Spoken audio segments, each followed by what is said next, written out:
What had happened was, funny enough, of all the things I'd ever wanted to do, radio was not the first thing that came to mind. I started as a model, I was acting, I was managing an artist, I was writing, I was doing almost everything creative other than radio. And then, well, for many people that don't know, even though it's in my Twitter bio, I'm half Tanzanian, half Ghanaian. So my father's from Tanzania, my mom is from Ghana. And then, funny story, I came to Ghana to visit my family for 3 weeks. 3 weeks is now like 3 years. And yeah, I was just like, I just fell in love with the vibe because I just met so many people that I sort of hadn't encountered before anywhere else. And I didn't know that all of this buzz was happening in Ghana. So I just decided to sort of really just take a leap of faith, trust God, and I was like, okay, let's stay and see where this goes. So I'd always wanted to study broadcast journalism, but something kept on getting in the way. So I did a diploma here as sort of my excuse to stay for a year in broadcast journalism, graduated, finished, and then I interned like everywhere. I interned at Old Live FM when they were still in Tesano. I interned at multimedia, but I was working more events and promotions. Then I went back to New Live FM after a couple of months, and then YFM finally called me after I'd probably been there for about maybe 2 weeks, not even a month. And yeah, I started off as a producer, producing for Miss Now, obviously, for Rise and Shine. And after a while, I was made a presenter. And it was something that happened that I didn't expect. It was pretty fast. Because for me, just getting into radio was just my gateway into sort of the entertainment industry and then move on to television, acting, music, and everything else. So yeah, that's how I got my start. That's the thing. And even when I was asked, I wasn't 100% sure, okay, so what does a radio producer do? It was the first time I'd even heard the term. So for people who don't know, it basically is you gathering all the content, everything that the presenter talks about, everything that they say is curated by you. And you do all the social media, the telephones, booking interviews, and yeah, you sort of are the management of the show. You make sure that it runs on time. You make sure that all of the things are relevant and all of that, because if they mess up, then it's all on you, because they're just the face and the voice. But every good show has the best producer. It's a side, because you can have a great speaking voice for radio, you can be entertaining, but if you don't have content, then people outside of personality, then people can't connect and stay with you. So that's what a radio producer basically does. You probably have the heaviest job on the show. Because I do both sides, I think the easiest one for me is when I step into my presenter shoes. Producing, especially when you're doing it for someone else, is a lot more difficult, because not only do you have to think about them and the best way they can deliver stuff, is you have to constantly be creative and think about what else is relevant to the public and what they need to know, because you have to realize that you are their source of information. You tell them what's cool. You tell them what to pay attention to. You basically give them the opinion, for people who are not too inclined to always think for themselves. So when you're a producer, it's a pretty heavy job. You have to have a vision. You have to be really creative. You have to be able to do more than one thing, because you have to almost do everything.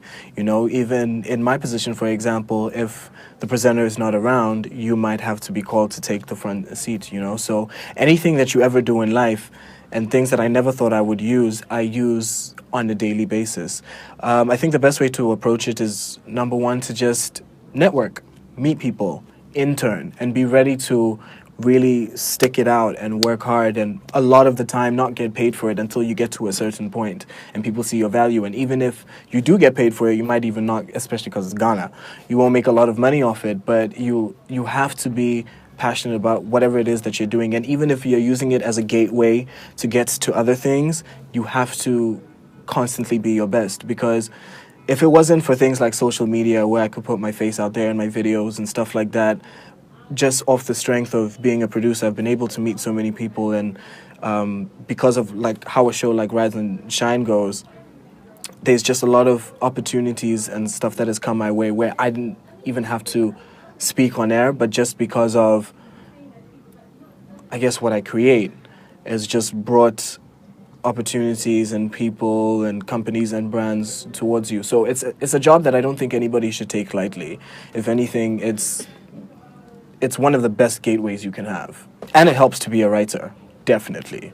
Definitely. If you're a writer, it makes it so much easier. You also have to be able to summarize, make things that are really complex and really easy and short and simple and understandable to a wide audience that you might not even personally connect with, but you have to sort of take stuff that is, you could say, exclusive and make it accessible for the masses. The same thing you would do with music, just in content.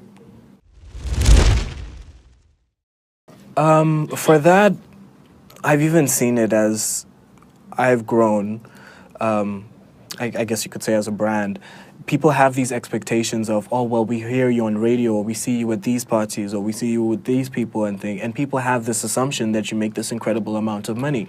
Because when you look at the Western world, you look at things like Hollywood, or even look in the UK or South Africa, usually people who are in those positions are making ridiculous amounts of money. But I was like, guys, all the real money is in like farming and business and stuff. For us, it's just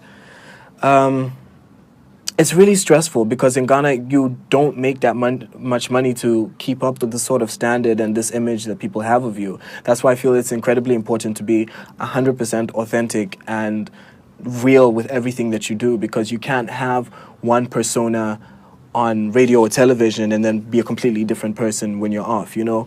Even though radio and TV is like a stage, because it is a performance of some sorts, you just have to be authentic. And it's hard because I'm not like a celeb or whatever.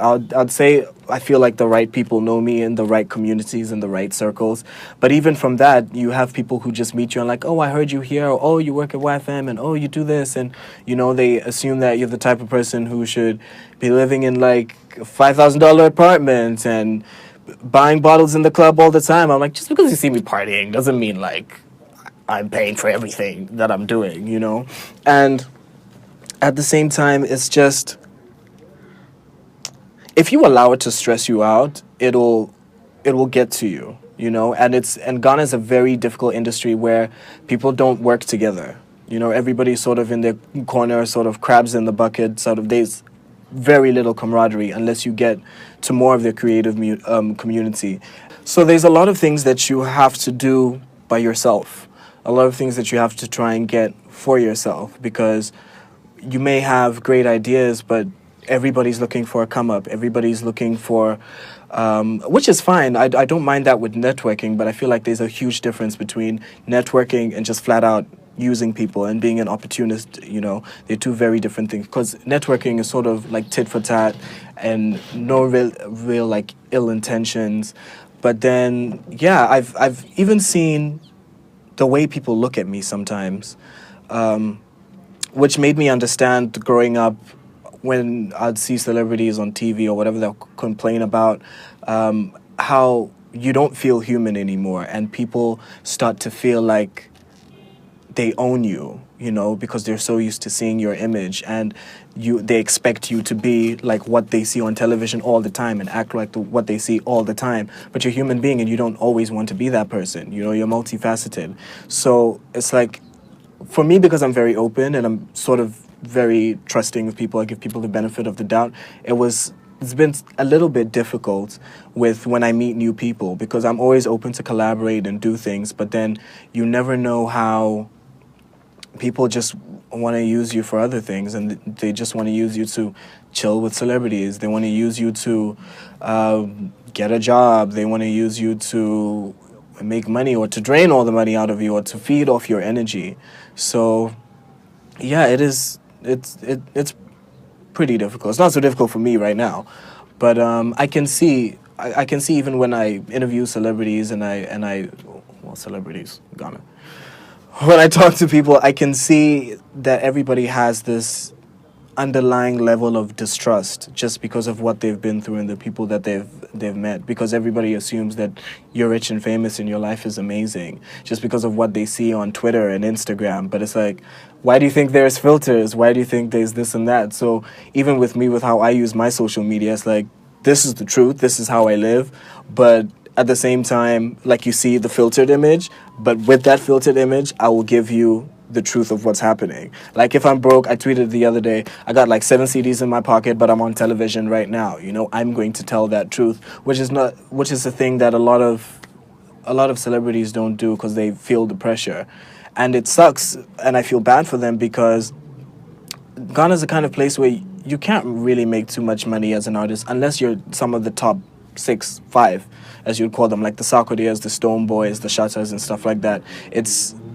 I understand the pressure that they feel to keep up with this image because people see you in places and they have unrealistic expectations. But our industry, or lack thereof, is very small and very limited. So there's only so much you can do. I would say, first of all, I understand people's frustration with things like royalties, but I don't even think that's our biggest issue right now. I'm quite tired of people saying that, oh, we need to get this and Musica needs to do this for us. It's like, you know what? You can't wait for a structure to do it for you. You kind of have to do it for yourself, you know? And at the same time, I also feel that more people need to work together. Even if you guys don't want to come together, if just everybody makes the decision that, you know what, I'm not going to wait for royalties. I'm just going to put my music on places like Spotify, Apple Music, and just collect my streaming money from there. That works. Look at someone like Mr. Easy, who said he made 100 million naira, which is roughly 1.3, almost 4 million CDs from streaming. You know what I mean? It's like, you can't be trying to chase these little coins when, you know, radio stations and things don't have the right structures or whatever to give you that. You have to find other sources of income, you know. Now you have the internet, absolutely everything is available to you. And with our lack of an industry, I would say, I come from a place, growing up, I was born and raised in Botswana, even though I'm Ghanaian Tanzanian, which is like right on top of South Africa. But one of the reasons I chose to stay in Ghana is because there's a much bigger industry here than I'm used to. For what I was doing and working in entertainment, I felt like I'd done everything I could possibly do, you know? And in Botswana, it's a place where there's 2.3 million people in the country. Sure, you can become like the hottest artist or whatever, but nobody really hears about you outside of there. Maybe a few people in South Africa, but you never get the kind of exposure and networking and meet the kind of people that you'd meet in a place like Ghana. Like, we've had Mr. Easy come in and out of here. We've had people like Jay-Z come through here. We've had, like, I hear that Jay Hud is in town. It's like, you people don't even realize what you have. You don't know how good you have it, you know? Sure, maybe there's not a lot of structure to it, but if you just chose to focus on branding, focus on proper PR, focus on proper promo, and whatever, things that you can do literally on a shoestring budget that everybody is doing, you could get these platforms, get international recognition that a lot of other people don't have access to. Because one of my main problems with Ghana is, I feel, and the industry, is that we don't realize what we have, which is sort of an African problem because we have all the resources and we should be ruling the world, but we're not. But it's like, we don't value ourselves enough. We don't value the art that we put out. We don't value any of the places that we have, like even our tourism industry. We have so much to give and we have so much to offer and so much that is so rich within ourselves and our culture, but we see it as lesser than the rest of the world. We would rather get up and dance to a Drake song. And I'm not saying that we don't dance to our own music, but would rather, if Drake came and did a concert, everybody would be jumping and screaming. If somebody does a concert or whatever at the National Theatre, you're like, half of the audience is going to be sitting down, and it's like, yo, like, your people are performing, like, get up and show the support, you know what I mean? And like Mr. Easy said, and I keep referencing him because I feel like he's someone who the industry in Ghana didn't take seriously enough. And he was just like, okay, if you guys are not going to book me for shows, I'm going to host my own shows. And after that, I'm going to tour. And I'm going to put my music out there in London and in the States and stuff like that. And then he blew up, you know, because we were jamming to his music and stuff, but not enough people, I feel, were supporting him. And he's like, I've taken this music, I've taken this culture, and I've mixed it with what I do, and I've taken it to the world. And now everybody wants it. Everybody's trying to buy it. Everybody's like, look at people like Drake working with Wizkid and whatever. People think that this is the new wave. This is the thing, you know. Like One Dance, we're just talking about, was one of the hottest songs of 2016 with no video. There's like, sure, Drake did a tour and whatever, but no video, radio play and streaming and everything else. You know what I mean? And I'm just like, do you guys not realize what's happening? Like, people are loving what you're doing, but you don't even really regard it as that high. You know? So it's like, I think that's just what we need to do. We just need to value and respect what we do and value ourselves. I feel like Ghanaians are too timid, too shy. And I'm not saying you have to be cocky and egotistical, but be confident in what you do. Even if the rest of the world thinks it's trash, if you think it's amazing, then at some point everybody else is going to think so, you know. Go out and get it. So I think that's our major problem, the fact that we, number one, don't work together, and number two, we don't value our own. Where they say that what they look for? It be some guy for the sky inside, or it be me that you. When the pipe go start the flow, when it go stop with the doom song. Them say take no prayers inside, one day things go cool. Work out for this shit with the bill, get the kiddies to my future. My bro, they go suffer from the things where today we they do. It be true.